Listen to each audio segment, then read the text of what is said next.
Welcome to this Tutor to You Sociology topic video for Cambridge OCR A-Level Sociology on social inequalities. In this video we're going to look at the work of Frank Parkin and negatively privileged status groups. When we think about inequality, we often focus on social class and the economic differences between groups.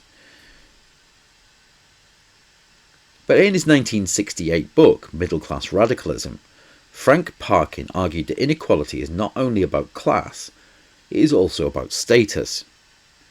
He drew on Weber's theory of stratification, particularly the idea that societies are organised not just by class or economic position, but also by status groups, communities of people who share similar levels of prestige, honour or social standing.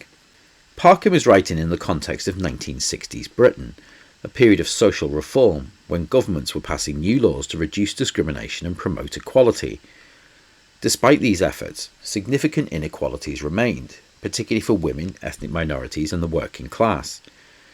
To explain this persistence, Parkin drew inspiration from Weber's theory of stratification, arguing that societies are structured not only by class or economic position, but also by status. Parkin's central concept is that of negatively privileged status groups. These are communities of people who are excluded, disadvantaged and discriminated against. They occupy the lower end of status hierarchy and face barriers to important resources such as education, employment and housing. Examples include women, ethnic minorities and working class groups. These groups are negatively privileged because they suffer from stigma, prejudice and a lack of social recognition, which limits their opportunities in life. To explain how inequality is maintained, Parkin used Weber's concept of social closure. This refers to the ways in which privileged groups protect their advantages by excluding others. Parkin identified exclusionary strategies where dominant groups create both formal and informal barriers that keep negatively privileged groups out. Examples include racial discrimination in housing and employment, gender barriers such as the glass ceiling, and class-based exclusion, where professional groups restrict entry through qualifications or membership rules.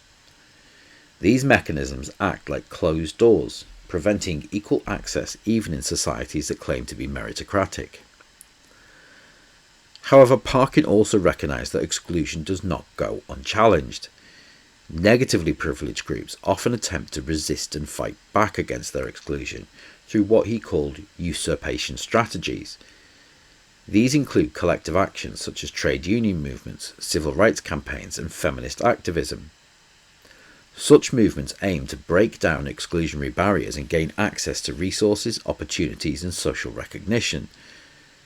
Parkin's model, therefore, highlights the ongoing struggle between dominant and subordinated groups within society. Parkin's theory remains rooted in Weberian sociology, but it also extends Weber's work by placing greater emphasis on power and domination. He demonstrated how class, status and power interact to produce inequality, making his ideas a forerunner of later perspectives such as feminism and critical race theory. Like these theories, Parkin argued that inequality is not simply economic, but also shaped by culture, identity and social status.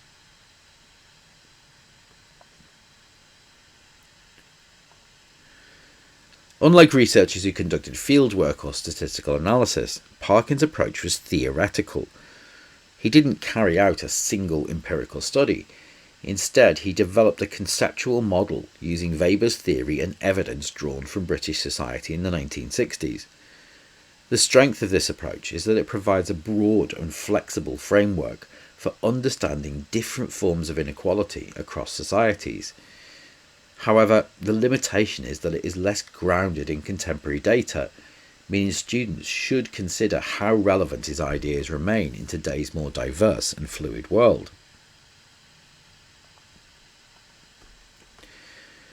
Parkin's main arguments can be summarised clearly. Firstly, status matters as much as class in explaining inequality. Secondly, inequality is maintained through exclusion and discrimination, as privileged groups use social closure to protect their advantages. Thirdly, negatively privileged groups may develop usurpation strategies to challenge this exclusion. And finally, persistent inequality remains even when legal reforms are introduced, because informal barriers and prejudice continue to restrict opportunities. For example, although women have the legal right to do the same jobs as men, patriarchal workplace cultures can often exclude them from senior roles. Similarly, ethnic minorities may have equal rights in theory, but face everyday discrimination that limits their life chances. A key strength of Parkin's theory is that it goes beyond economic explanations of inequality to include status and cultural factors. It helps explain why inequality persists despite social reforms, and remains highly relevant to modern discussions about racism, sexism, and class inequality. Parkin's focus on exclusion and discrimination provides valuable insight into how privilege and disadvantage operate in contemporary societies. However, there are also criticisms. Marxists argue that Parkin overemphasizes status and neglects the deeper economic causes of inequality.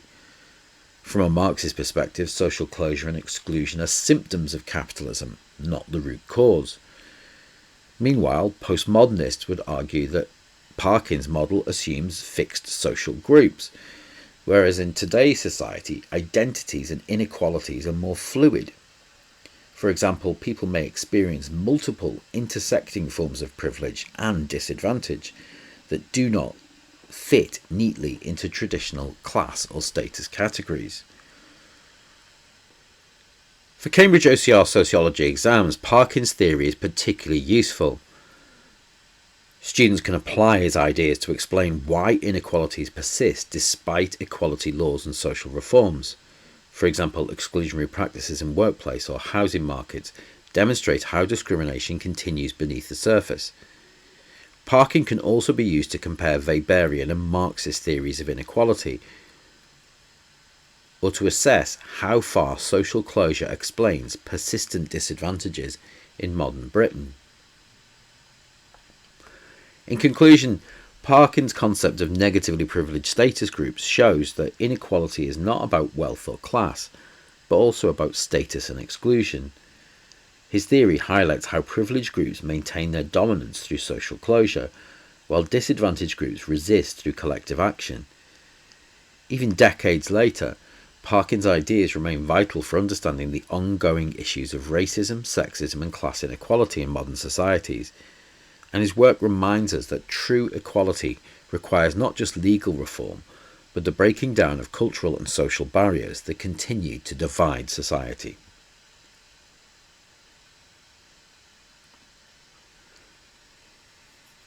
That concludes this Tutor to You Sociology topic video for Cambridge OCR A-Level Sociology, looking at social inequalities. In this video, we looked at the work of Frank Parkin on negatively privileged status groups. Thanks for watching.